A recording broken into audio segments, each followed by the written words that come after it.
দর্শক আসসালামু আলাইকুম। আমি আপনাদের আজকে একটা কথা বলতে চাই, সেটা হচ্ছে আমাদের গোপালগঞ্জ ঢাকা খুলনা মহাসড়ক।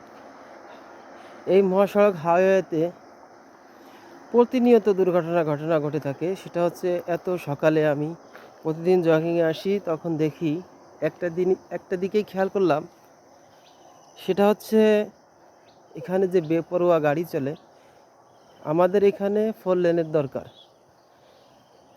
দেখা যাচ্ছে যে হাইওয়ে দিয়েই বাস ভর্তি নসিমন ভটভটি গাড়ি, ট্রাক এবং পরিবহন গাড়িগুলো চলে বেপরোয়া গতি।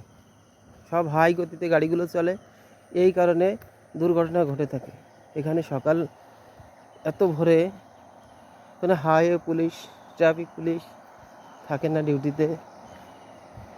এই সময়টায় হয়তো বেশি দুর্ঘটনা ঘটে থাকে। আমার আশা হচ্ছে আমাদের এই ঢাকা খুলনা মহাসড়ক কী করে বৃদ্ধি করা যায়, প্রস্তর করা যায়।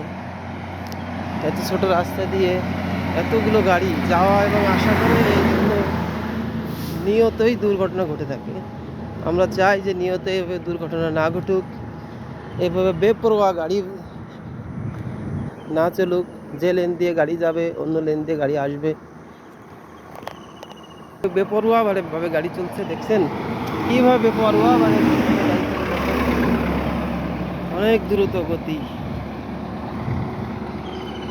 যার গতির কারণে সকালে ঘুম নিয়ে গাড়ি চলে। আমি গত 2 দিন আগে এই একই পথে হাঁটছিলাম, তখন দেখলাম একটা পিকআপ গাড়ি একবার এদিকে সাপের মতো বাঁকা হয়ে যাচ্ছে, আর একবার ওদিকে সাপের মতো বাঁকা হয়ে যাচ্ছে। তখন আমিও একটা প্রাইভেট কারে ছিলাম, তখন আমরা তাদের বললাম যে ভাই একটু ঘুমাই নেন। হয়তো সামান্য আল্লাহ হয়তো সহায় ছিলেন যে তিনি 2-3 সেকেন্ডের জন্য বেঁচে গেলেন। তিনি গাড়ি অফ করলেন, অফ করে কিছু সময় ওখানে থাকলেন, এরপর আবার গাড়ি চালালেন। আপনারা, আমার একটাই অনুরোধ, আপনারা ঘুম নিয়ে কখনো গাড়ি চালাবেন না। দেখুন আমাদের এখানে গাড়িগুলো কীভাবে চলে। দর্শক সবাই ভালো থাকেন। আসসালামু আলাইকুম। আমার ভুল ত্রুটি হলে ক্ষমা করে দিয়েন।